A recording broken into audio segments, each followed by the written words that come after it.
The rain pounded the city streets, turning them into a blurry mess of lights and shadows. Officer Jake Carter gripped his flashlight, its beam cutting through the storm. He froze when he saw here a young black girl, no older than 12, standing inside an old phone booth. Her braided hair was soaked, and her eyes were wide with fear.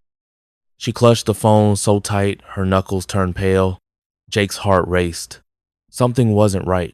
He stepped closer, his boots splashing in puddles, and peered through the glass. The girl was whispering, her voice shaky, but he couldn't hear the words. Then he saw a faint glow on her face, not from the phone booth light, but from the phone itself. A face flickered on the screen, distorted and eerie, like it didn't belong in this world. Jake's stomach dropped. He grabbed his radio, his voice low and urgent. "Dispatch, this is Carter. I need backup at the corner of 5th and Maple. Now." The dispatcher's voice crackled, asking for details, but Jake couldn't explain. Not yet. Who was on that phone? And why did it make his skin crawl? Hours earlier, the day had started like any other. Jake was on patrol, driving through the quiet streets of Maplewood. The small town was usually peaceful, with kids riding bikes and neighbors chatting over fences. Jake liked it that way. He'd been a cop for 10 years, and nothing too strange ever happened. But today felt different. The air was heavy, like a storm was coming, even before the clouds rolled in. Jake's radio buzzed with reports of flickering streetlights and strange noises near the old park. Probably just kids messing around, his partner, Officer Mia, had said with a laugh. But Jake wasn't so sure. He'd heard stories about that park whispers about things that didn't make sense, like lights moving in the trees or voices with no source. Around noon, Jake got a call about a missing girl named Aisha. She was 11, loved drawing, and always wore a red backpack. Her mom said she'd gone to the park to sketch but never came home. Jake drove to the park, searching the swings and benches, but found nothing. The other kids there hadn't seen her. As the day went on, worry grew in Jake's chest. Aisha wasn't the type to run off. Her mom showed him a drawing. Aisha had Medea, dark figure with no face, standing in a phone booth. "She's been having nightmares," her mom said, her voice trembling. She kept saying someone was watching her. By evening, the rain started, and Jake was still searching. That's when he spotted the phone booth, glowing faintly in the dark. Aisha was inside, alone, talking on the phone. Jake's first thought was relief she was safe. But as he got closer, that relief turned to dread. The phone booth was old, rusted, and hadn't worked in years. So how was Aisha using it? And who was she talking to? Jake's flashlight shook in his hand as he approached. Aisha's whispers grew louder, but they weren't in any language he knew. The words sounded wrong, like they were backward. He tapped on the glass, but Aisha didn't look up. Her eyes were locked on the phone, where that strange face flickered. It wasn't a video call, it couldn't be. The phone wasn't even connected. Jake's heart pounded as he radioed for backup again, his voice sharper now. "Hurry, something's wrong here." Suddenly, Aisha's head snapped up. Her eyes met Jake's, but they weren't her eyes anymore. They were pitch black, like two empty holes. The phone in her hand started to hum, a low, unnatural sound that made Jake's ears ache. He stumbled back, his flashlight flickering. The face on the phone turned toward him, and a cold voice whispered through the glass, "You shouldn't be here." Jake's radio screen was static, and the rain stopped, like the world was holding its breath.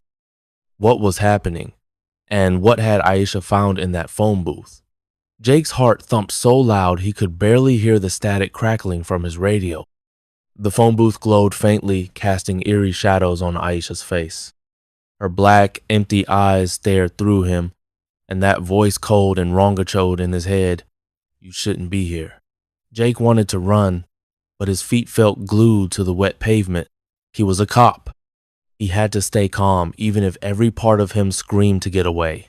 He gripped his flashlight tighter, its beam shaking as it lit up the booth. Aisha's lips moved, whispering those strange, backward words again. The phone in her hand buzzed louder, like a swarm of bees trapped inside it. Jake's backup hadn't arrived yet.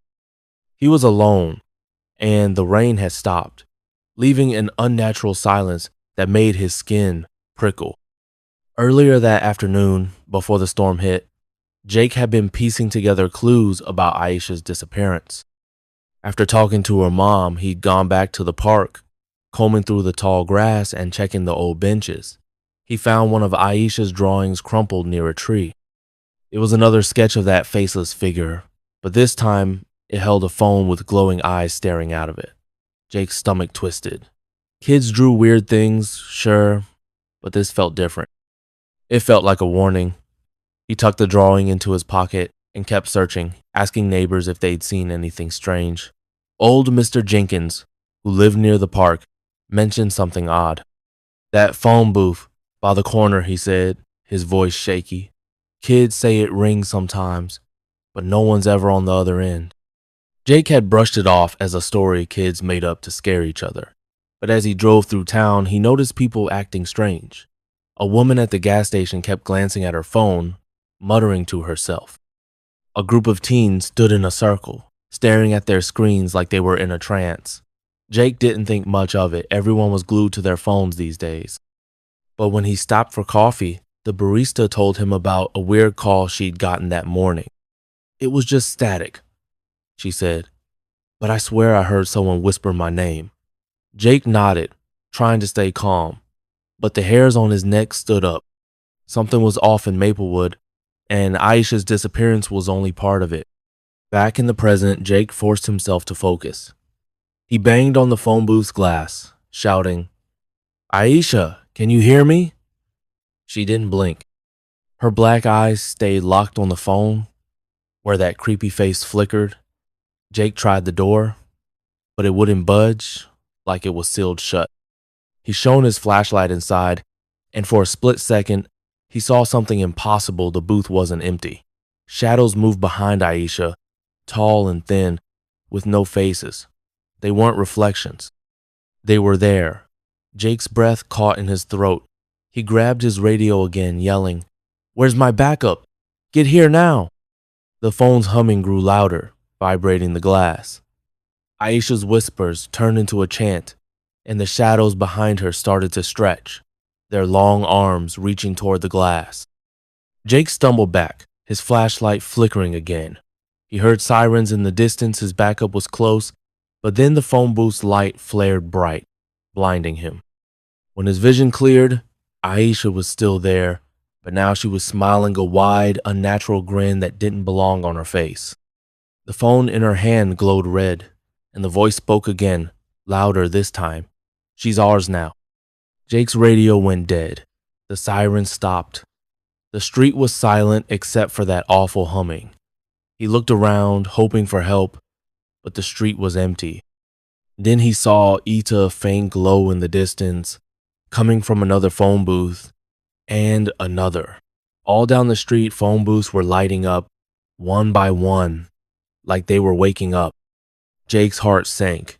Whatever was happening, it wasn't just about Aisha anymore. Something was spreading, and he was running out of time. Jake's breath came in short gasps as he stared down the street, where phone booths glowed like eerie beacons in the dark. The humming from Aisha's booth pulsed in his ears, matching the frantic beat of his heart. Her unnatural grin sent chills down his spine, and those black eyes seemed to see right through him. The shadows behind her twisted and writhed, their long, thin arms pressing against the glass like they wanted out. Jake's flashlight flickered again, then went out completely, plunging him into darkness except for the red glow from the phone in Aisha's hand. The voice from the phone hissed again, "She's ours now," and Jake felt a cold dread settle in his bones. He fumbled for his radio, but it was silent, no static, no voices, nothing. Where was his backup? The sirens he'd heard moments ago were gone, like they'd never existed. Jake was alone, and the glowing phone booths down the street seemed to pulse in sync, like they were alive. Earlier that day, Jake had started to notice the town wasn't itself. After finding Aisha's drawing, he'd gone back to the station to check old reports. There were strange once people hearing whispers on their phones, seeing shadows that vanished when they turned around. One report, from a week ago, mentioned a kid who'd answered a ringing phone booth and started acting weird, talking in a language no one understood. The kid's parents said he was fine now, but Jake couldn't shake the feeling it was connected. He called Aisha's mom again, asking if Aisha had mentioned anything about phones or strange calls. Her mom's voice cracked as she said, "She kept saying the phone was calling her name, but we don't even have a landline anymore." Jake had driven back to the park, his mind racing. He found Aisha's red backpack near the phone booth, half hidden in the bushes. Inside was a notebook filled with more drawings, phone booths, faceless figures, and eyes that glowed red. One page had a single word scribbled over and over. "Listen." Jake's hands shook as he read it. He'd called for Mia, his partner, to meet him at the park, but she hadn't answered. That's when the rain started, and he'd spotted Aisha in the booth. Now, standing in the dark, Jake felt the weight of those drawings. He banged on the phone booth's glass again, shouting, "Aisha, put the phone down! You need to come with me!" But Aisha didn't move. Her grin widened, and the shadows behind her grew darker, their shapes stretching impossibly tall. The phone's hum turned into a screech, like nails on a chalkboard. Jake's head throbbed, and he stumbled, catching himself on the booth's frame. He tried to think like a cop, stay calm, assess the situation, but this wasn't normal. This was something else. Something wrong. Then he heard it. Footsteps. Slow, heavy, coming from behind him. He spun around, expecting his back up, but no one was there. The street was empty, yet the footsteps grew louder, splashing in puddles that shouldn't exist in the sudden stillness. Jake's hand went to his gun, but his fingers felt numb, like the air was draining his strength. The other phone booths down the street glowed brighter, and now he heard whispers from them too soft, overlapping voices saying, "Listen, listen, listen." Jake's eyes darted back to Aisha. She was still chanting, her voice blending with the whispers from the other booths. Suddenly, the booth's door creaked open on its own.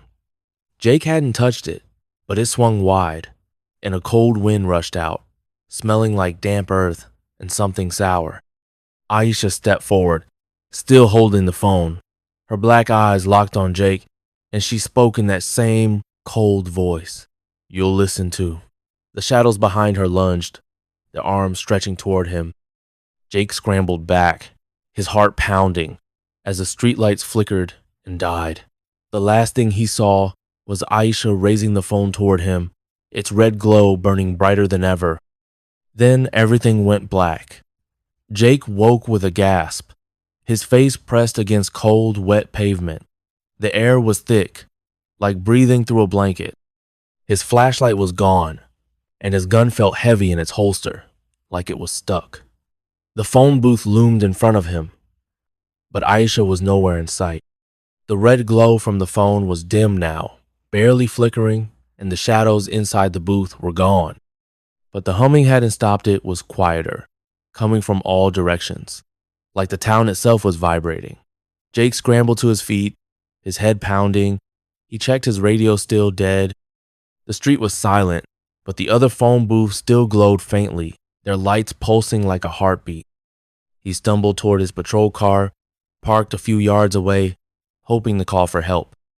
But when he reached it, the windows were fogged up, covered in strange, swirling patterns that looked like fingerprints. Jake's stomach churned.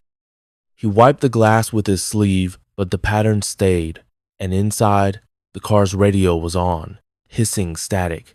A faint voice whispered his name, Jake, then cut off.